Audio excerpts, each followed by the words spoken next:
हाय, मैं हूँ प्रियंका और हर संडे में आपके लिए लाती हूँ videos related to health care, baby care, food recipes and entertaining vlogs. So if you are interested then please subscribe our channel Being Mom. So guys, आज का जो हमारा टॉपिक है वो न्यू मॉम के लिए तो स्पेशल है ही, बट उससे भी ज्यादा स्पेशल है वुड बी मॉम के लिए। बिकॉज डिलीवर की बात की जो केयर होती है वो अगर हम डिलीवर के पहले ही पता हो तो एक माइंड हमारा प्रिपेयर हो जाता है वो चेंज एक्सेप्ट करने के लिए, क्योंकि एक बेबी का आना ही हमारे लाइफ में बहुत बड़ा चेंज होता है। सो क्या ऐसी केयर है जो हमें डिलीवर के बाद लेनी चाहिए? अगर वो ना हो तो हमारे लाइफ पे लॉन्ग टर्म उसका इम्पैक्ट रहता है। So let's get started.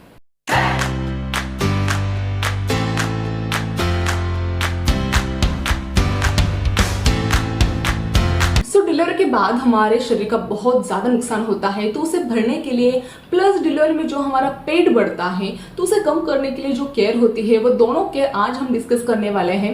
तो फर्स्ट ऑफ ऑल जो मेरी डिलीवरी थी वो सिजेरियन हो गई थी, उसके अकॉर्डिंग ही मैंने केयर ली थी। तो जो फर्स्ट है वो है पिलो का या फैन का, एसी का यूज़ ना करना। ये केयर अगर हमें पहले पता हो तो हम उसके लिए हमारा माइंड पहले प्रिपेयर करते हैं, पहले उसकी आदत थोड़ी बहुत लगाते हैं। बिकॉज जब मुझे डॉक्टर ने बोला था डिलीवरी के बाद कि आपको पहले 12 दिन आपको पिलो यूज़ नहीं करना है, तो मैंने अचानक जब पिलो छोड़ी थी तो मुझे नेक में, गर्दन में थोड़ा सा प्रॉब्लम हुआ था। तो एक डिस्कम्फर्ट मुझे फील हुआ था, पिलो नहीं, फैन नहीं, एसी नहीं। तो एक फैन भी यूज़ करने के लिए नहीं बोलते हैं, क्योंकि जो हमारे शरीर का जो वायु होता है, वात जिसे हम बोलते हैं, वो बढ़ जाता है, जिसके कारण हमें फैन कुछ महीने तक यूज़ नहीं करना होता है। तो ये दो चीज़ें हमें सोने के लिए बहुत ज़्यादा कंफर्ट देती है। तो आई होप ये अगर आपको पहले ही पता हो तो आप इसकी आदत पहले से ही लगा सकते हो उसके बिना सोने की। डिलीवरी के बाद जो हमारे घर के बड़े होते हैं वो हमेशा बोलते हैं कि कानों को ढक लो, अच्छा सा स्कार्फ यूज कर लो, बट हमारा ऐसा होता है कि वो हमें थोड़ा सा ओल्ड फैशन लगता है तो हम यूज नहीं करते, बट जिससे हमारा जो वात होता है शरीर का वो बढ़ जाता है। तो उसे कंट्रोल करने के लिए आजकल मार्केट में बहुत अच्छे अच्छे स्कार्फ या वूलन के कैप्स या कानों के बेल्ट आए हैं, उसका यूज करके हम वो कंट्रोल में जरूर कर सकते हैं। प्लस वो दिखने में भी अच्छा दिखता है, तो लुक का भी कोई हमारा प्रॉब्लम नहीं होता। जो नेक्स्ट इंपॉर्टेंट है वो है फूड। तो जैसे हमें पता चलता है कि हम प्रेग्नेंट है, जैसे प्रेगनेंसी की न्यूज आती है, वैसे ही हम हमारा जो डाइट होता है उसमें चेंजेस करना स्टार्ट करते हैं। बट आफ्टर डिलीवरी हमें बहुत ज़्यादा चेंजेस हमारे डाइट में करने होते हैं, बिकॉज डिलीवरी के बाद जो हमारी डाइजेस्टिव सिस्टम होती है वो बहुत ज़्यादा वीक हो जाती है। तो जिसके कारण हमारा डाइट ऐसा होना चाहिए जो इजीली डाइजेस्ट हो सके और जो मिल्क प्रोडक्शन के लिए भी हेल्प करे। सो मैंने मेरे टाइम जो डाइट फॉलो किया था उसमें डीम के लड्डू, फ्लैक्सीड्स के लड्डू या ज्वार की रोटी, मेथी की सब्जी, ये सब इंक्लूड था। तो ये मैं ज़्यादा तो फॉलो नहीं कर पाई थी, मैंने एटलीस्ट 2 महीने तो फॉलो किया था, बट एटलीस्ट हमें 4 से 6 महीने तक ये फॉलो करना चाहिए। बिकॉज आफ्टर डिलीवरी जो हमारे शरीर का नुकसान होता है वो भरने के लिए ये फूड हमें हेल्प करता है। सो डिलीवरी के बाद जितना इंपॉर्टेंट फूड का होता है उतना ही इंपॉर्टेंट पानी का होता है। बिकॉज आफ्टर डिलीवरी बहुत वीमेन कॉन्स्टिपेशन फील करती है, जो मैंने भी मुझे फेस करना पड़ा था ये प्रॉब्लम। तो जितना हो सके उतना हमें हमारी बॉडी हाइड्रेट रखनी है। तो अगर हमें पेट कम करना है आफ्टर डिलीवरी, तो बहुत बड़ा इशू होता है पेट का। तो पेट कम करने के लिए आफ्टर डिलीवरी वार्म वाटर अगर हम लेते हैं तो उससे पेट कम होने में ज़रूर हेल्प हो जाती है।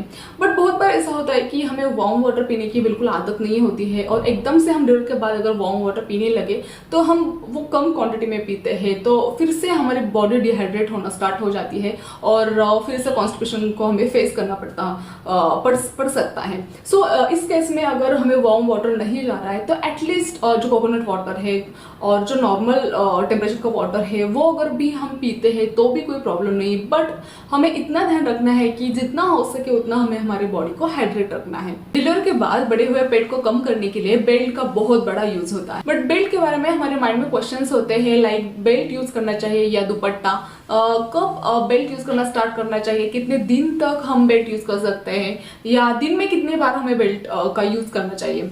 सो बेल्ट या दुपट्टे में से जब हम बेल्ट का यूज करते हैं तब एक बेल्ट बैक को सपोर्ट देता है, प्लस वो एक जगह पे फिक्स रहता है। सो दुपट्टा जब हम यूज करते हैं तो वो बैक को बिल्कुल सपोर्ट नहीं करता और वो एक जगह से दूसरी जगह मतलब हिलते रहता है, एक जगह पे ठीक से रहता नहीं है। तो जब हम बेल्ट का यूज करते हैं तो मैंने बेल्ट यूज करना जब मेरे स्टिचेस रूम में हो गए थे, मतलब आफ्टर 5 days ऑफ डिलीवरी मैंने बेल्ट का यूज करना स्टार्ट कर दिया था, और मैंने मैक्सिमम 2 महीने तक बेल्ट का यूज अच्छे से किया था। और दिन में मैंने जितना हो सके उतना बेल्ट का यूज़ किया, यहाँ तक कि मैंने खाना खाते टाइम भी बेल्ट का यूज़ किया था। तो ऐसा होता है कि डिलीवरी के बाद बहुत बार हम जब खाना खाते हैं तब एक पेट भरने की फीलिंग नहीं आती है, तो हम बहुत ज़्यादा मात्रा में खाना खाते हैं। तो जब हम बेल्ट का यूज़ करके खाना खाते हैं तो हम रिक्वायर्ड जितना फूड खाना चाहिए उतना ही हम खाते हैं। उसके बाद हमें डॉक्टर एडवाइस करते हैं कि पेट की बल्स होना चाहिए, जिससे पेट कम होने में हेल्प हो जाती है। तो मुझे मेरे डॉक्टर ने जब मेरे स्टिचेस रूम में हो गए थे तब मुझे पेट के बल्स होने के लिए एडवाइस किया था। तो मैंने पहले 12 दिन इम्पोर्टेंट होता है कि पेट के बल्स होना चाहिए, जिससे एक पेट काफ़ी हद तक अंदर जाने में एक शुरुआत हो जाती है।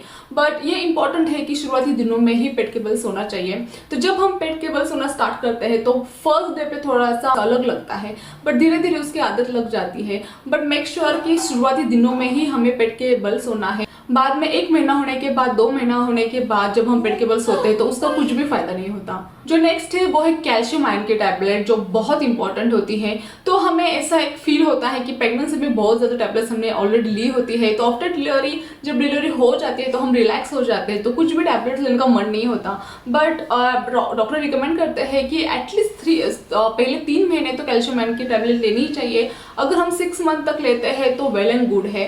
बट जो कैल्शियम आयरन की टैबलेट होती है वो जितना हम ज़्यादा लेते हैं तो उतना डिलीवरी के बाद की जो हमारे शरीर का नुकसान होता है वो बढ़ने में भी वो हेल्प हो जाती है। तो कैल्शियम आयरन की टैबलेट ज़रूर लेना। प्लस मैंने एक आयरन के लिए एक डिश भी बनाई है जिसमें बहुत मात्रा में आयरन है, तो उसकी भी लिंक मैं यहाँ पे अटैच कर रही हूँ, वो ज़रूर जाके देखना। कि एक और बहुत सिंपल सी रेसिपी है, अगर आप डिलीवरी के बाद लेते हो, डिलीवरी के बाद वो डिश ट्राई करते हो तो आपको ज़रूर उससे बहुत मात्रा में आयरन मिलेंगे। सो मॉम्स, आई होप आज का जो टॉपिक था वो बहुत ही ज़्यादा इन्फॉर्मेशनल आपको लगा हो। अगर लगा है then please like share subscribe our channel Being Mom. Thanks for watching, stay healthy, be happy and take care.